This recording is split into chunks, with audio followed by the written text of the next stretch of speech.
Merci aux organisateurs qui m'ont demandé ce matin de prendre la parole cet après-midi devant vous et de vous pondre quelque chose qui puisse vous intéresser, être en rapport avec les régionales et puis la famille qui est notre sujet de préoccupation, je pense, à nous tous aujourd'hui.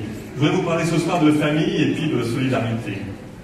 Je voudrais vous parler de famille et de la famille que je souhaite protéger. C'est la famille et l'union d'un homme et d'une femme qui ont un projet, celui d'élever des enfants et de tenir dans la durée. Et c'est pour cette raison que cette famille doit être protégée par les pouvoirs publics, doit être soutenue, doit être encouragée. C'est pour cette raison de durée, cette raison de stabilité, cette raison que c'est le lieu de l'éducation, que c'est le lieu où on apprend la solidarité, pour le bien des enfants, pour le bien de la société tout entière, parce que c'est sur cette base qu'on peut construire une société dans laquelle on peut vivre ensemble. Après ça, vous me direz, il y a des gens qui vivent différemment, mais bien sûr, il y a des gens qui vivent différemment. On n'est pas obligé de se marier, on n'est pas obligé de se paxer, on peut être célibataire, etc. Il y a tous les modes de vie qui sont possibles, il n'est pas question de poser un jugement là-dessus. Par contre, il est question de s'intéresser à savoir ce qui est précieux pour qu'une société se porte bien. Il est précieux qu'il y ait des familles qui se portent bien et qui soient soutenues par le pouvoir politique. C'est un facteur de stabilité tellement fondamental que je pense que nous prenons des grands risques lorsque la famille est fragilisée d'une façon ou d'une autre. Alors, il convient peut-être de rappeler que politique familiale et politique sociale, ce n'est pas la même chose. Pourquoi? Parce qu'on a l'impression, en tout cas depuis quelques mois, qu'il y a une grande confusion et qu'on veut transformer la politique familiale en politique sociale. C'est pas la même chose. La politique sociale, c'est de soutenir les personnes qui sont en difficulté économiquement, socialement, etc., de les aider. La politique familiale, c'est de soutenir les familles parce qu'elles sont familles et parce qu'elles élèvent des enfants. La politique familiale, elle va essayer, autant que faire se peut, de faire que chacun contribue en fonction de ses capacités, et je le fais comme vous tous, en payant vos impôts régionaux, vos taxes foncières, etc., etc., tout ça, d'ailleurs ça a augmenté de 24% à lui cette année de plafond, en payant aussi votre TVA, et plus vous avez d'enfants, figurez-vous, plus vous allez payer beaucoup de TVA, parce que vous allez dépenser beaucoup, hein. Donc voilà, donc la politique, elle a pour but de faire la politique familiale, que chacun contribue selon ses capacités, que chacun reçoive selon ses besoins, parce qu'il est, parce qu'un enfant est présent et mérite d'être soutenu à ce titre-là. C'est un héritage de solidarité, hein, donc, voilà, dont on se réjouit tous ensemble. Un héritage de solidarité qui est très précieux, me semble-t-il, un héritage de solidarité dans lequel un certain nombre de grandes personnalités du Nord ont joué un rôle essentiel dans le siècle dernier. Si aujourd'hui nous avons ces politiques familiales et sociales si précieuses pour nous tous, c'est bien parce qu'un certain nombre d'élus, de politiques et aussi de chefs d'entreprise ont joué ce jeu pour bâtir une solidarité qui a constitué quand même un des ciments de nos sociétés jusque tout récemment. Alors cet héritage de solidarité, aujourd'hui, il est un peu foutu en l'air, hein, un peu foutu en l'air. Cette solidarité, elle est précieuse, quoi, évidemment, parce que l'ouvrier qui élève 3 enfants mérite d'être aidé pour le remettre à peu près à niveau de celui qui en élève un. Et le chef d'entreprise qui élève 3 enfants, ce n'est pas anormal qu'on le soutienne pour remettre à niveau du chef d'entreprise qui en élève un. Et plus tard, lorsqu'il y aura des retraites, figurez-vous que celui qui a élevé 3 enfants et les 3 enfants participeront à la retraite de tous, y compris celui qui n'a eu qu'un seul enfant. Donc les choses s'équilibrent, il y a une justice, les choses ont du sens. Et si vous foutez en l'air la politique familiale, vous foutez en l'air aussi la politique et la solidarité pour les retraites. Ça viendra. Ça viendra. Alors voilà, depuis quelque temps, la politique familiale, on peut le dire, elle est bousculée. Elle est bousculée. Il y a eu évidemment la redéfinition du mariage, qui a mobilisé les foules, marqué les esprits, créé des profondes blessures. Il y a eu tout ce qu'on a évoqué tout à l'heure, sur la PMA, la GPA, la promotion de la théorie du genre, et puis il y a eu aussi la mise sous condition des allocations familiales, mise sous condition de ressources. Figurez-vous que les familles ont été mises à contribution, elles sont d'accord, les familles, pour faire des efforts. Elles en font tous les jours, d'ailleurs, quand il y a une crise, figurez-vous, tous les jours, les familles, elles en font. Le problème, c'est que plus vous avez d'enfants, plus on vous a demandé de faire des efforts. Et ça, c'est quand même pas très juste, me semble-t-il. Des réformes qui ont été faites depuis 2 ans et demi, plus vous avez des enfants, et plus vous avez été amené à participer à l'effort collectif. Je pense qu'il y a là une grande injustice. Les familles sont prêtes à faire des efforts, elles les font tous les jours, ces efforts, elles les font en réduisant leur budget, et alors le mot est devenu ONI, elles ont, les familles, une gestion de bons pères de famille. Eh bien, j'aimerais bien que nos collectivités régionales, départementales et locales fassent elles aussi cet effort de ne pas s'endetter d'une façon déraisonnable et de gérer avec parcimonie les données publiques, ce qui n'empêche pas d'avoir des politiques ambitieuses.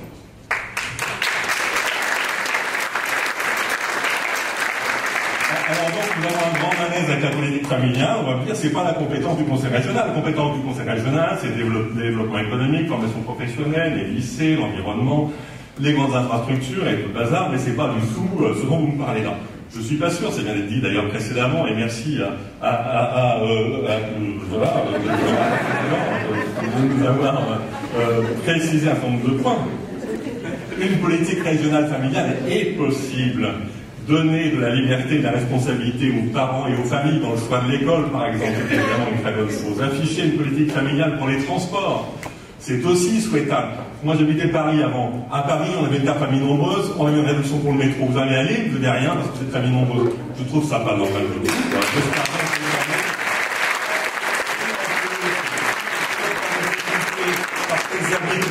Parce qu'elles ne peuvent pas se loger en ville parce que c'est trop cher, que les familles sont soutenues pour les transports, c'est quand même bien la moindre des choses. La région peut agir pour afficher une politique familiale dans les transports et aussi une politique qui veille à ne pas exclure les familles de l'île. Moi j'habite dans l'île, figurez-vous que c'est compliqué. Pour se loger, il reste les vieux, il reste les étudiants, mais les familles jeunes, avec enfants, c'est devenu quasiment impossible. Bien, c'est dramatique, donc une politique de la ville, une politique régionale qui fasse des efforts pour qu'il y ait aussi cette mixité, on parle sans cesse de mixité, que les familles jeunes avec enfants elles puissent encore vivre en ville, ça me semblerait très souhaitable. Et puis aussi des efforts pour concilier la vie professionnelle et la vie familiale. La région Nord-Pas-de-Calais, par ailleurs, ces dernières années, moi j'en ai profité, et je suis pas là pour faire la pub du PS, mais je voudrais saluer la politique de santé qui a été menée par le Conseil régional, et qui, me semble-t-il, a été assez pertinente sur certains points. Professionnellement, j'ai vu des choses qui m'ont semblé utiles, qui avaient du sens, qui avaient vraiment pour but d'améliorer la santé de la population, de faire de la prévention, de développer des soins innovants, etc. Donc il est aussi possible à ce niveau-là d'avoir une politique qui sort de ce cadre africain, vous voyez, qui déborde de ce qui nous est présenté. Voilà, c'est très limité, la région peut faire que ci et que ça. Vous devez faire ci et ça, mais vous pouvez faire plus, vous pouvez inventer des trucs. La région peut agir sur les subventions. Et elle en distribue beaucoup des subventions à des tas d'associations, de mouvements, d'organismes, de trucs, de machins, d'événements sportifs, d'événements culturels, etc. Que j'aimerais que tous les événements culturels qui sont subventionnés, je puisse aller les montrer à tous mes enfants sans m'inquiéter.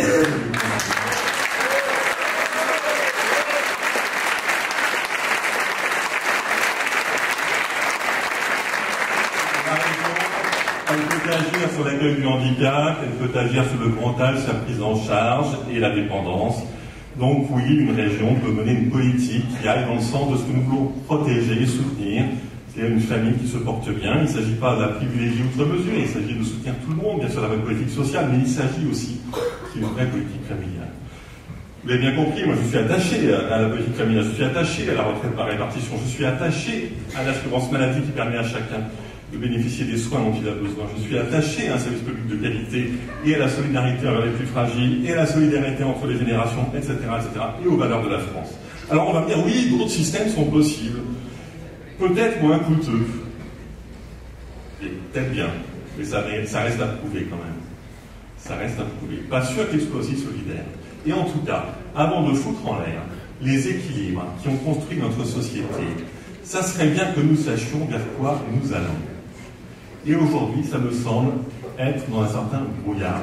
Que nous remettions en cause une partie de la politique familiale, peut-être faut-il le faire, mais qu'on ait au moins des lignes claires qui nous disent voilà la société que nous allons construire demain pour les familles. En tout cas, aujourd'hui, dans le débat politique, pour moi, ça semble assez obscur. Alors, en élisant les conseillers régionaux, vous élisez les sénateurs. Vous avez compris tout à l'heure, ça a été dit, vous élisez des grands électeurs. En élisant les conseillers régionaux, vous élisez des députés. Pourquoi donc? Parce qu'un conseiller régional, il a un poste, une stature, des assistants, une tribune, un moyen d'agir en politique, etc. Vous le savez très bien, ceux qui seront conseillers régionaux demain, ils seront députés après-demain.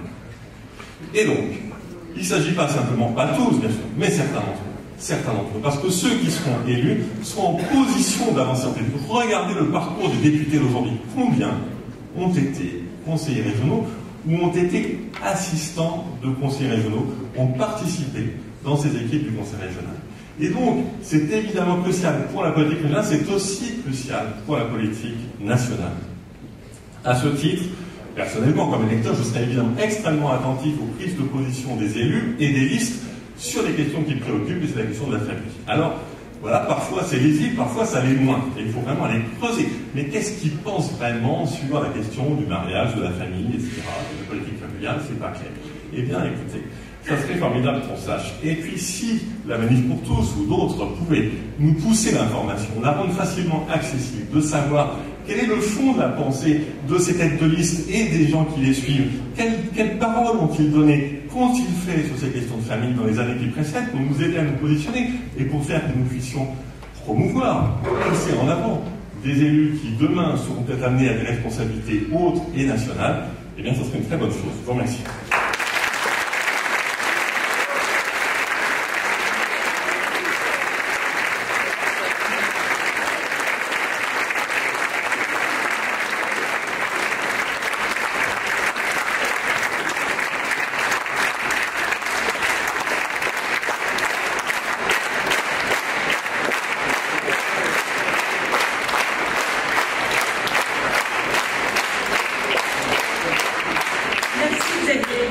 C'est passionnant. Et du coup, on a quelques questions à poser, mais on va vous prévenir. Xavier Bertrand arrive.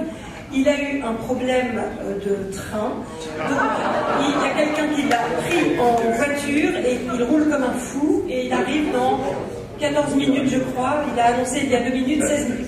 Donc, on a un petit clip à vous montrer qui sera intéressant, mais on va en profiter parce que Xavier Mirabel a des choses passionnantes à nous dire sur beaucoup de sujets.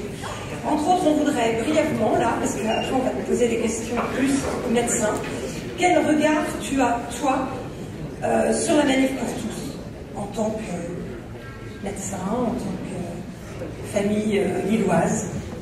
Moi, j'ai participé aux manifs. C'était le plus grand événement que j'ai jamais vu. Voilà, le plus considérable en... depuis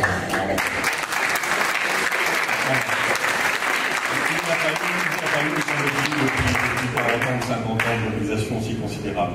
Alors évidemment, qu'est-ce que ça donne maintenant, qu'est-ce qu'il faut faire pour la suite, ça j'en sais rien, et je ne vais pas donner de leçons à la Manif pour tous, mais donc j'ai été sympathisant et je le reste, et je soutiens ce mouvement comme étant vraiment, alors là aussi il y en a qui vont se marrer, qui vont dire mais c'est pas un mouvement populaire dans le sens où c'est vraiment des gens qui ne prennent pas la parole d'habitude, qui ont pris la parole, qui se sont levés, qui sont sortis de chez eux, etc., pour dire qu'ils n'étaient pas d'accord. Ils ont été parfaitement ridiculisés, méprisés, humiliés, on s'est payé leur tête.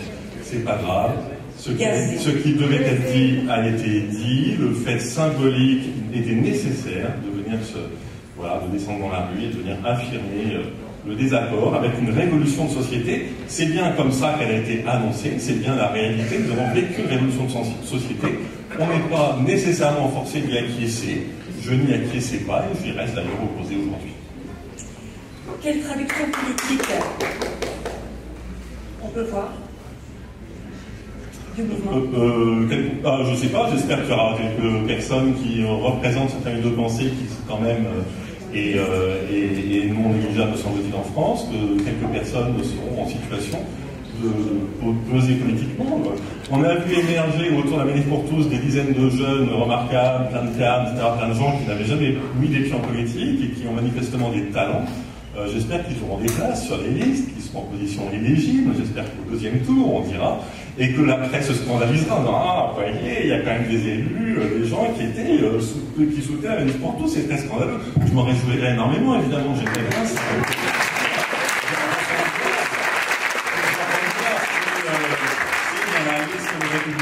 C'est dans la liste de Debout la France, c'est dans la liste du Front National, c'est dans la liste socialiste, pourquoi pas. Il y a des gens qui peuvent revendiquer de ne pas être dans la pensée unique et qui ont cette liberté de ton de défendre la famille. Après, c'est l'occasion unique que l'on a, parce que Xavier parle très très bien, en son avis de médecin sur la GPA, sur la PMA sans père et sur le gender. Quel est le message à retenir pour chacun, que l'on reparte en sachant aussi transmettre ce message de manière simple. Mais ton avis de médecin. Ouais, c'est compliqué, je ne peux pas vraiment en 3 minutes, ça, c'est pas possible. Mais sur, bon, non, plus sur PMA, GPA, etc., voilà, je pense que les questions se posent aujourd'hui, qui sont des revendications de couples de même sexe ou d'autres. Ces questions, elles sont la conséquence d'un certain nombre de transgressions qui ont été faites précédemment. C'est-à-dire que les transgressions originelles de jouer avec la vie humaine à son commencement, de manipuler la vie in vitro, etc., tout ça est bien antérieur. À partir du moment où des pratiques se sont mises en place, les médecins ont dit mais non, rassurez-vous, ça sera limité, etc. Et puis en fait, non, on voit bien qu'aujourd'hui les revendications s'étendent, avancent, et d'ailleurs je vois beaucoup de collègues qui sont assez meurtris parce qu'ils voient bien que l'idée qu'ils avaient des couples à procréer, des couples infertiles, aujourd'hui mènent tout à fait ailleurs, et voilà, ils sont en vraie difficulté avec ça. Juste ce que je veux dire, c'est qu'une porte est ouverte ou fermée, et que quand elle est ouverte, on ne cesse après d'avoir des revendications pour l'ouvrir plus grand. Alors c'est vrai sur la question de la PMA, de la GPA, comme sur d'autres questions. La GPA me pose quand même plus de problèmes, dans le sens où il y a, c'est ce que disait Dominique Child, le philosophe qui enseigne à Marne-la-Vallée, dans une table ronde tout à fait passionnante au Sénat, il disait au fond, autour de la GPA, vous avez un contrat entre une femme ou un couple, et puis une femme qui a porté l'enfant, puis un couple. Ce contrat fait de nombreuses pages, et on va dire, voilà, voilà comment va être construit cet enfant, voilà qui va le porter, voilà les examens médicaux que devra faire cette femme pendant la grossesse, voilà ce qu'elle aura le droit de faire et pas le droit de faire. Donc, elle n'aura pas le droit de fumer, pas le droit de boire, pas le droit de faire du deltaplane, pas le droit de faire de l'alpinisme, elle aura le droit de faire la natation et du vélo doucement, ou du tricycle, enfin on va faire des trucs comme ça pour éviter que l'enfant soit blessé. Bon, on va écrire plein de choses, et puis on va dire, mais qu'est-ce qu'on fait en cas de handicap? Parce que s'il y a une trisomie 21, cette femme accepte l'enfant, ou est-ce qu'elle l'avorte, est-ce qu'elle est obligée de le faire ou pas, et si l'enfant est handicapé, est-ce que la famille l'accueille ou l'accueille pas, et ainsi de suite. Et terminé de Dominique Folscheid dans cette passionnante intervention, il disait au fond, c'est un contrat entre personnes qui définit la vie d'une autre personne. Depuis des siècles, on sait comment ça s'appelle l'esclavage, ce contrat-là. Alors, on veut en débattre, disait-il, pourquoi pas? Mais qu'au moins on pose les vraies questions sur la table. C'est-à-dire qu'on met sur la table la question anthropologique, qu'on met sur la table vraiment les questions de fond. À ce moment-là, la société française est le débat. Mais aujourd'hui, un débat qui est uniquement centré sur l'affectif, ça fait envie, ça me fait de la peine, ça serait bien, c'est gentil, c'est pas gentil. Ce débat-là n'est pas à la hauteur de la gravité des enjeux. Donc là, je crois qu'il y aurait raison de se mettre en pétard sur ces questions-là en disant vraiment, nous aurions besoin d'un vrai débat collectif qui nous mène à comprendre en profondeur ce qui est en train de se jouer. Alors bien sûr, après, il y a des revendications, et on entend bien la souffrance des personnes, ce à quoi elles font appel, etc. Ce n'est pas pour autant qu'il faut y répondre nécessairement.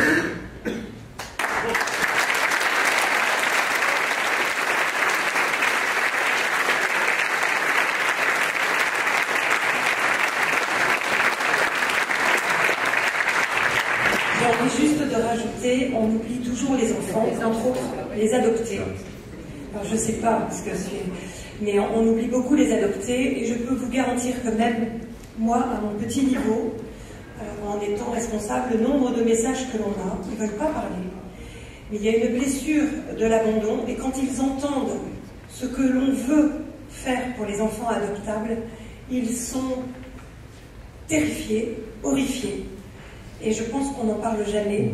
Et il y a une chose que moi, qui ne suis pas du tout compétente techniquement, que j'ai compris, c'est que cette blessure de l'abandon, ils la guérissent. Ils la guérissent tout simplement en réalisant un jour, c'est difficile, mais ils réalisent que leurs parents adoptifs ont réparé une blessure. Et ce qu'ils m'ont dit, c'est que la GPA, en fait, ils ne pourront jamais réparer. Parce qu'en fait, ces espèces de parents adoptifs, eh ben c'est eux qui ont été les coupables. Et ben moi, en tant que maman, ça me... voilà, avec mes petits mots, alors je ne sais pas s'il y a une chose à dire là-dessus. Je dirais un mot sur les enfants, en tout cas, que c'est pas anodin de bousculer la filiation. C'est assez paradoxal, et on voit bien à quel point nos demandes et nos recherches de racines sont si importantes, à nous tous, je veux dire l'enfant ou l'adulte, mais à quel point c'est essentiel pour l'enfant de savoir d'où il vient, etc. territoire, de connaître son histoire, et ces perturbations d'affiliation, on peut le craindre. Après, certains vont tenter de nous rassurer, mais non, ça va jamais se passer, je ne suis pas si sûr, et je crains qu'il y ait vraiment effectivement des blessures très profondes qui soient inscrites dans le cœur de son enfant. Et comment explique-t-on, dans le milieu médical, le fait qu'on n'entend plus parler de ces aspects psychologiques? Bon, il y a des choses, on n'entend plus parler. On a l'impression que depuis 3 ans, ça n'a plus d'importance. Non, mais le problème, c'est qu'après, la littérature médicale et scientifique, elle est utilisée dans un sens ou dans l'autre, médiatiquement, d'une façon abusive. C'est-à-dire qu'il y a beaucoup de choses intéressantes qui sont publiées, il y a beaucoup de travaux qui sont faits, et ensuite, de temps en temps, il y a un truc qui émerge, qui est manipulé par les uns ou par les autres, dans un sens ou dans l'autre, pour servir une cause. La science doit être au-dessus de cela et doit se libérer aussi de ces influences. Enfin, le travail scientifique doit pouvoir être fait librement et devrait pouvoir être présenté au grand public avec plus de sérénité. On a une vraie difficulté, je pense. Donc oui, il y a des travaux qui sont faits encore, il y a des choses qui sont dites, il y a des analyses variées et discutables. De la même façon que sur la théorie du genre, il y a eu il y a beaucoup de travaux qui vont un sens, qui vont dans l'autre, il n'y a aucun consensus, évidemment. Et voilà, et certains travaux sont présentés comme étant des vérités absolues définitives, mais la vérité scientifique n'est pas celle-là, bien sûr. D'accord. Mais on se demande comment transmettre. On cherche beaucoup d'idées. Comment faire bouger, comment faire réaliser aux politiques et aux décideurs, comment leur faire comprendre. On a quelquefois l'impression qu'ils ne nous entendent pas. C'est pour ça qu'on aime le dialogue. Merci. Merci.